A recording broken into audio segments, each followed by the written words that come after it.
Alrighty guys, we're kind of closing in on the end of the day here, so we're going to go ahead and go over the trades from today and just talk some shop, and we'll go over some ideas potentially for tomorrow as well as we normally do.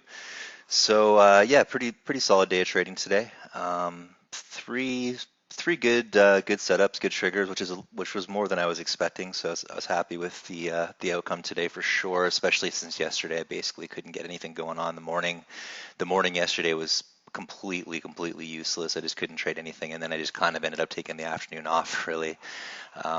Watching there's just trouble with setups yesterday. Today was a good prime example of why I think it was good to just be patient on days like that and try not to make any mistakes. Because I know from what I could tell on social media, a lot of people just got probably bored and caught up in that CAR and kind of went nuts with that one. And I don't really think it was tradable. I don't see a setup on either side of this one. So yeah, there was some good avoidance yesterday in bad setups. And then today the setups kind of just came to us again. But it wasn't like there was a ton of setups or potential trades right at the open today. It was kind of down to, I think we had like OCGN was one that we've been watching pretty much every day and been having trades on it almost every day. The ironic thing is I thought today was probably going to be the day that we'd have the most action on it, and it ended up being the day that we had basically no setups on it except for Valkyrie's long idea, which was good for at least a decent scalp here into the close. But other than that, I think that idea was good. That was the only place all day that it made sense to try to go for a long side bounce, and it did basically reach the target to the hourly chart. But other than that, it seemed like it was just a sell the news event. People were anticipating probably approval today, and it actually became kind of obvious, like when yesterday they did that huge bull raid where the stock just dropped down so incredibly quickly in that afternoon, and I remember some of you guys were shorting it from this area, and it was just incredible move for you guys. And I wasn't involved in that one, unfortunately, but this really spoke to me. This made me think, like, okay, well, there it was to me. What this was I think that this was sort of an attempt to stop out. A successful attempt to stop out anybody that was long and over leveraged, expecting good news on this over the last 3 days prior. So, like, think about like leveraged longs that only, I'll bet you a lot of them probably were in positions that potentially they would have to stop out under 1275 and especially under 1235. So they just did an amazing job at just raiding those longs.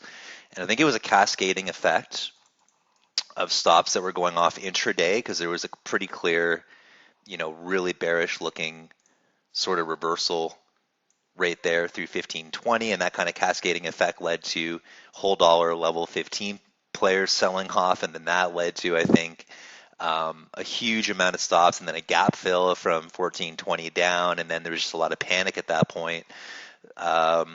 Potentially stops that were in from yesterday, on the day before, under 1330, and then stops that were under the low the day before from 1230. So it's just an incredible cascading effect, but clearly somebody big was buying into that gigantic dip, and it became very apparent in the late part of the day yesterday when the stock, bounced back and then found a lot of stability here. That was really suspicious to me.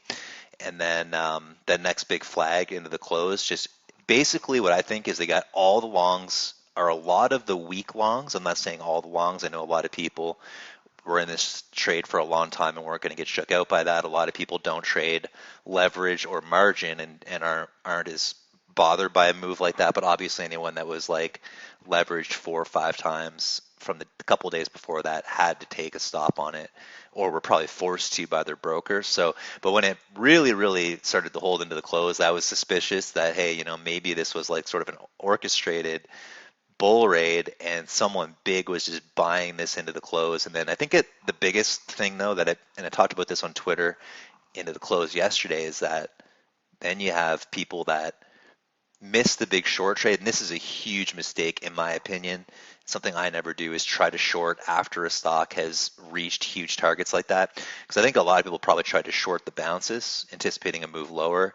And the reason I don't do that is because if you go to a daily chart, you'll see that it actually reached the full daily chart trend target, like fully reached the daily chart trend test, which means that it basically made the move it was going to make, and all the longs that were going to stop out have already been stopped out.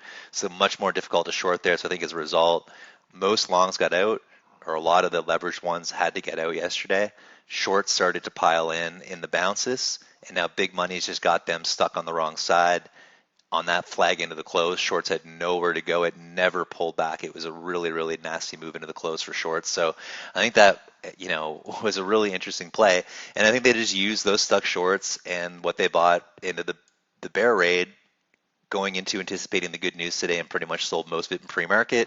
And then going into the open today, it was just nothing but a sell the news event from what I could tell. It was just pure selling all day. So that one was, there's a lot of interesting stuff that went on in that chart over the last couple days, but most of the action for us was just trading long side and short side trades over the last week intraday, because there was a lot of good context setups in there and it was a lot of fun. But today was the one day where it was pretty much useless. It opened so weak, it was like there was no good risk reward or context to short into the weakness. Arguably, maybe right in here would have been an interesting spot if you were really making a bear case for this one right there through 1470 with risk around 1512. But ultimately, this was just an all-day seller.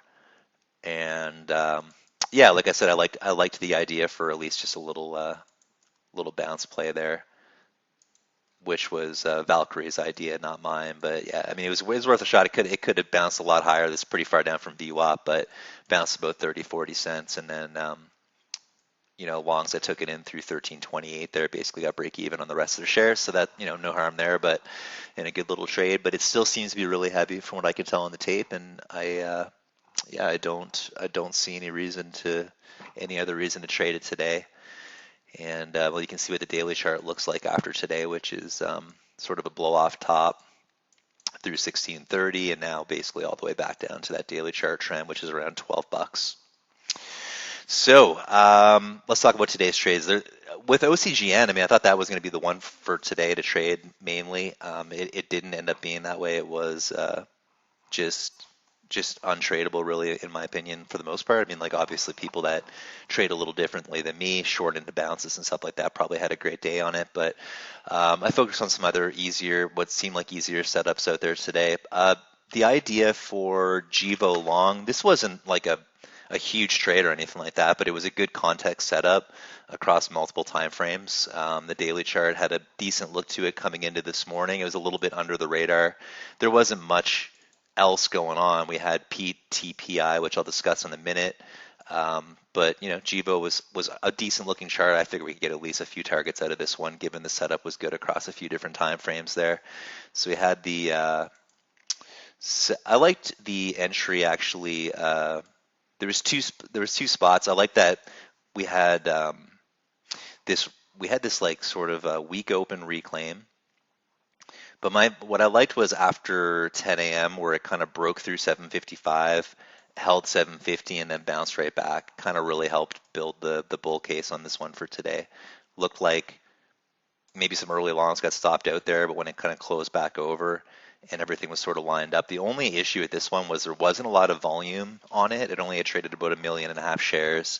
It's got a bigger float though, so it's got, there's enough liquidity on it with 180 million float. But yeah, overall it was like a good enough setup to just to I didn't swing for the fences on this one, but it was a good trade for a long signal through. I liked it either through 60 or 62. Either was fine. Through 60 a little earlier right here, or waiting through 62, which was a little bit more of a 5-minute chart setup rate in here looked perfect as well. Or 64, sorry, 64 was the spot right there. And there was, I mean, for the 60 or 62 players, I mean, really unlikely to get stopped out through 50 there, because it had all the time frames working for it at that point.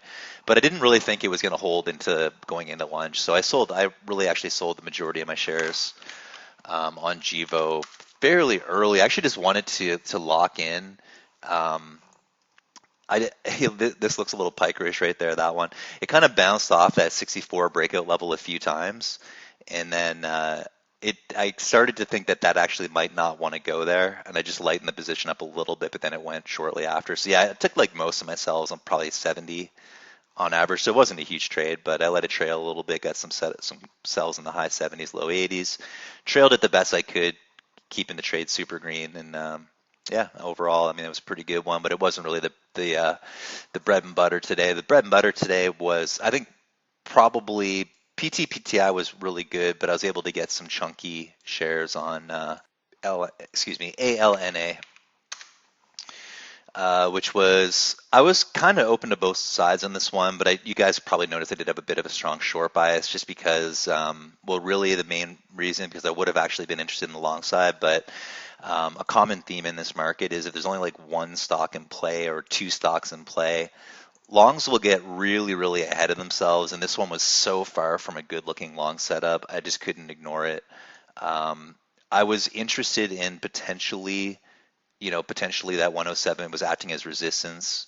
I was interested in potentially looking at a setup in this area here for a long, but when longs just kind of like haphazardly just chased it up through these highs, and like it was just such an obvious bad setup. Like the last high or low that they had to risk from was like $1. So it was like a really extended push. It was not a favorable place at all for longs to get in. And we've seen several stocks like this. There was one yesterday, and I think the day before, that performed exactly the same way. They had some early longs that kind of chased it into highs with no setup.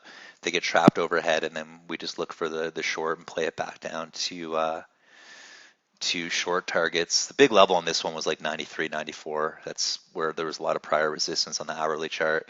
So that's where we kind of expected it to bounce. But for today's trade on it, it was definitely a short bias trade, and I opted to enter into this one a little bit early because I wanted the risk reward to be good. And although I think that 107, I briefly mentioned I mentioned on the stream, but I mentioned on Twitter that 107 would be a spot where long should start selling, and that's kind of where it started to cascade down. But I didn't like that necessarily as an entry. I think that was a little low. So I went after it with a 112 entry on this one. A little early, but I was confident that that was a really silly move, that it made the upside, that very, very unlikely was going to make new highs there, at least without retesting down towards 107, which was the key initial sort of breakout level. So, so yeah, that's what I did with this one. Is I just went after it right in here, and then added a little more as I alerted in the chat room through 109 down here. So. Yeah, overall a solid trade there. Good trail. Really stayed patient with the remainder shares of the position. Tried to get it down to like, I saw the kind of the support there at 95 that we just discussed on the hourly chart. Decided to use that as kind of a bigger target for this one. But overall, just really solid trade there. A little bit shaky when you enter a slight bit early, but if you're really confident in the context and ready to bail if that one, if it didn't behave the way I expected, that's totally fine for me. But added some more chunk to that position through like 109, 108. Covered, like a good chunk at around 105, but mainly like had like a fair chunk there just to hold. Just stuck in, just kind of set it and forget about this one. Just stuck a hard target at 98, 96. I did have a Hail Mary at 93, and I lost my nerve on it. I just thought, man, it's gone down so much, I'm just going to take it, especially when I saw that 94, 95 area. So I could have got the 93s, but yeah, so overall that was a really, really solid trade, and I had that one's number from the very start after that silly move it made early on, so that was a good one. And then, so it was Jibo long, ALNA short, and then PTPI just happened to be more of a short bias chart this afternoon. So a little more shorts than longs today, but a lot of days I end up with more longs than shorts these days. But today this was definitely more of a short bias chart when we traded it, which was towards 315 rate here.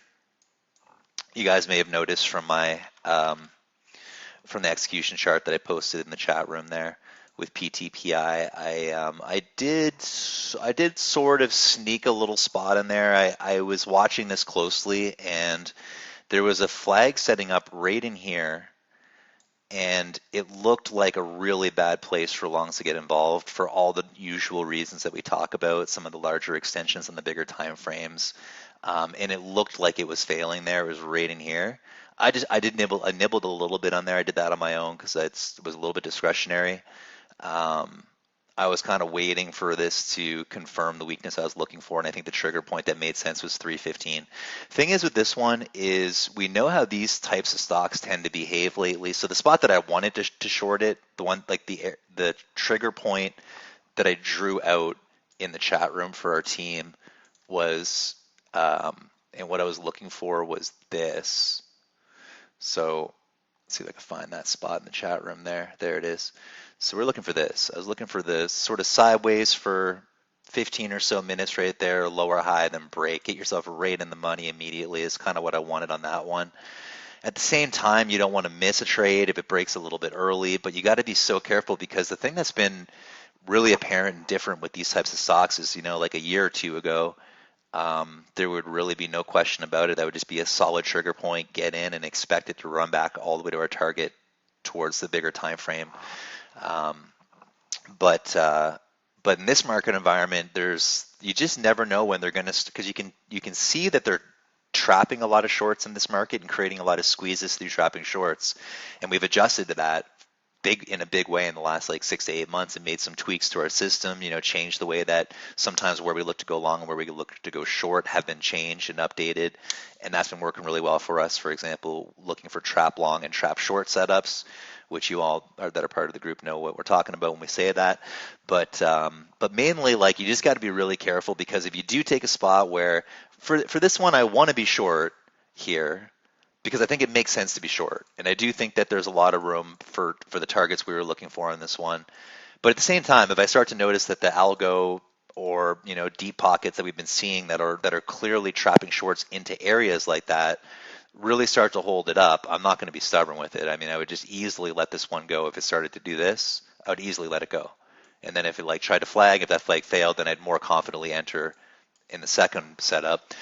But yeah, it was just a little bit tricky because it did break earlier than I wanted it to through that 15 area, and because as a result of the early break, it didn't go right away. It had to sort of bounce back one more time, and then it sort of behaved and confirmed the lower high. And then when it broke 312, it was all over, and that one just went all the way exactly to the targets we were looking for.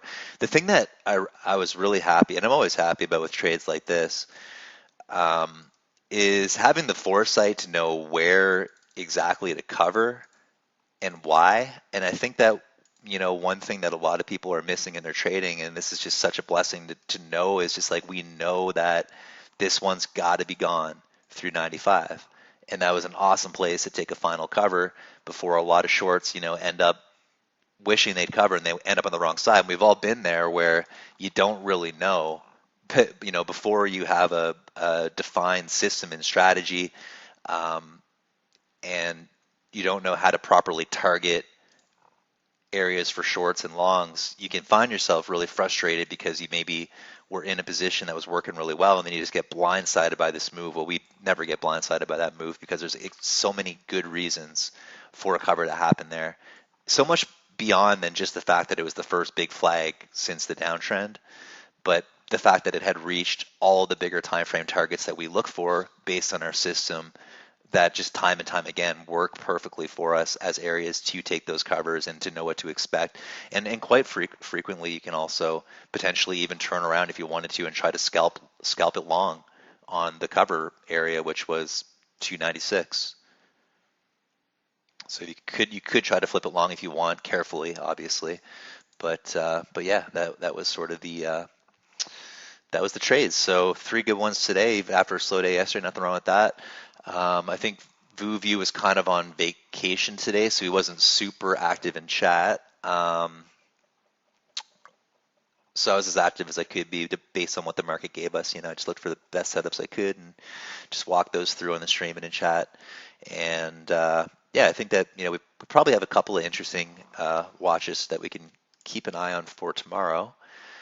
And let's kind of go over those now. I think that before I do that, actually, I just wanted to say that, yeah, and also, like, Valk's idea was nice, like I said earlier, in OCGN for at least just a small scalp, and those two have been killing it. So I really appreciate participation, and also some good ideas there from Chris. A lot of I don't want to leave anyone out. There's been a lot of good ideas floating around the chat room from a lot of you guys. So really good teamwork in there. And yeah, so going into the watch list for tomorrow, the watch list has been kind of getting a little bit thinner and thinner each day. You know, PTPIs. I'm still going to keep this one on watch tomorrow because I think that as long as we're closing fairly strong, like over 310, and even if we open tomorrow over 295, 290, it's still somewhat in play. Could offer another short signal. Who knows? Multi-day flag long as possible. Probably unlikely, but possible. So I'll look for both sides on PTPI and just kind of keep it on watch. But this end of day move that we saw on it, it's a very unnatural kind of move, and this is the stuff I'm talking about. Where these ones you really can't screw around. Like if you're on the wrong side of a trade, or if you get stuck in one of these pops, you just got to get out. You know, you can't really like be tolerant of being on the wrong side of a trade in this market environment, because at least with that one stock of the day today, it was PTPI that's clearly algo driven, and usually if they're algo driven, they'll have like 200 million shares traded. It's very obvious that the action feels unnatural, not so much retail traded, but definitely like more unnatural feeling. Yeah, you can sense that, and some of the stuff that I saw, like, you know, when we were short on this one all through this afternoon and getting in those covers, and finally eventually they were definitely loading this up for a squeeze, and they kind of manufacture a squeeze, kind of blindside shorts with this move, or we need to get out right there, but blindside them, then it goes up a little more than people expect, and then people probably start shorting into VWAP, and like I said earlier, not reshorting a stock after targets have been reached. That's a recipe for disaster. And so then they're kind of stuck short. But then what was interesting was it should from this area like pull back, but it didn't. They kept soaking. You can see in the bid, they just continued to absorb shares over 320, which results in then creating this liquidity event where then they can use that to just unload again. And then once they're done selling, usually they just start hitting the bid, it seems like, and it starts to fade off. So while these ones are interesting and they can provide good trading opportunities like this one did today, and I was a little sad that it didn't provide a long, honestly, in the morning, because I did see potential for a long setup. It just wasn't quite right. In this area, the risk reward was a little bit off, and the setup was kind of lousy there, but it was close. But yeah, they do provide opportunities, but you got to be obviously very careful with them, and just kind of be like we've really become aware of the games that are played in these ones and how to play them with the bigger guys, and that's what can make these ones fun. But also, just standard like OCGN stuff like that has been just straight up normal setups and trading. Those are always good too. So anyways, PTPI we will keep on watch tomorrow. It may just end up fading out, but if it stays up, we'll watch it. XRTX, I never got interested enough to trade this one today. I'm going to keep it on watch. It is a newer IPO. It is at all-time highs. Volume is a bit light this afternoon. It's got some catching up to do on the bigger time frames before we look at it again. But, it's up there. It's in play. I'm going to keep it on watch. I don't have any big plans with it tomorrow, though. We'll essentially just, be watching the chart for setups and kind of go from there. OCGN, like I was talking about earlier, man, it might have a little bit of a bounce off that $12 area, but this seems like a sell the news event. I don't know if we're going to get any setups or trades on it tomorrow, but this one's kind of a permanent watch for me. As long as it's got liquidity and volatility, there's setups and trades most days on it. KPTI, didn't find a good one on it today, but it's in play. I'm going to watch it tomorrow. Setups on both sides. 735 is kind of a key area to see if that can hold tomorrow morning. Interested in, setups on both sides, really, potential reversal setups. I like multi-day flags always, especially if there's some weakness first to get shorts involved, stuff like that. So we'll see if that one has the volatility and volume. VUSI, I've been keeping my eye on. The daily chart's starting to shape up a little bit. Hasn't given us the trigger yet, but it's coming, getting closer. See if that one can hold over 1250 tomorrow, and maybe keep an eye if it starts to, I kind of like it over here if it starts to hold up. at some point this week. Maybe not tomorrow. It could be like a week from now or days from now, but I'll let you guys know when I think it looks ready. Vuzi's interesting. XCLB. I didn't get this one. I didn't get anything going with this one today. It's still though. It's still interesting. It held up even though yesterday it was really sloppy and choppy, and I didn't trade it yesterday. This was kind of like this theme of the day yesterday was just crap like this. But it's starting to stabilize a bit. It was a little bit light on volume today, but you know we're starting to shape up a bit on it. I think it's worth keeping an eye on, but it could be even another day or two before it starts to look a little bit better. But yeah, it's interesting. It's enough to keep it on watch. Big sort of key level right now has been like 185, which is acting as support yesterday and again today. So it's kind of the floor right now at the moment. AMC is kind of a daily watch for me. Valkyrie, moderator in chat there, trades this one quite a bit more than I do. So does VuView.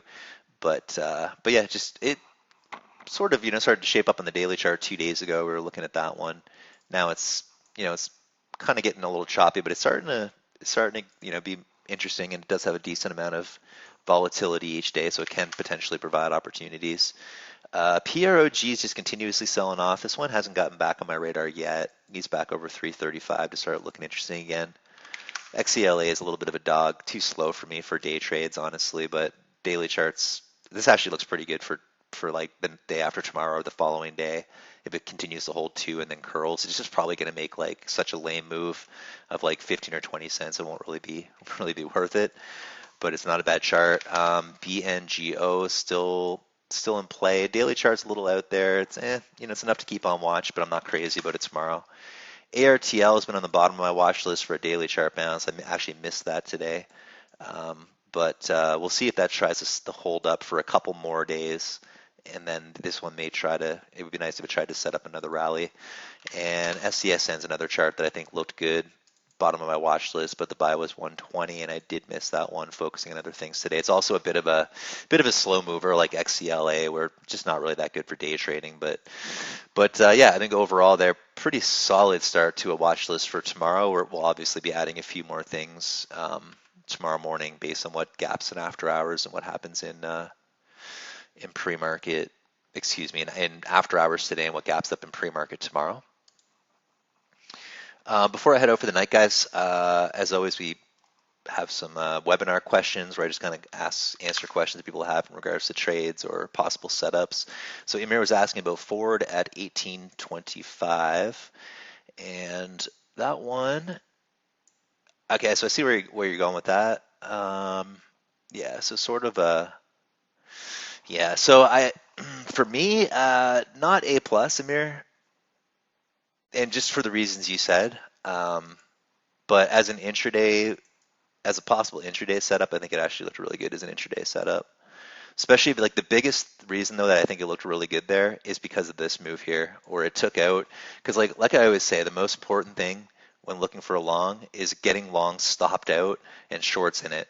So when you have a chart like this, it's been going up and up and up all morning, and it hasn't really given longs a reason to stop out. Well, the first reason that longs had to sell here was this reversal point right here. That's the first reason they had to sell. So any long setup up here, I would not even bother with because there'd be too many longs in it already. So that kind of got some of them out. But then when it did this move, it never really bounced and kind of broke VWAP there and broke this floor here. That's where you know that a lot of longs got stopped out and potentially some shorts get involved. So when you see it bounce back, hold a higher low. I like this as an intraday trade, Amir. I agree with you in terms of the bigger time frames. And there was actually another spot over here that also looked good right there. But this to me is key. So yeah, really nice eye on that one. So guys, we got a good watch list for tomorrow. I'm excited to trade another day with you guys, and yeah, it's been solid lately. So let's keep up the good work, guys, and I'll see you in the morning.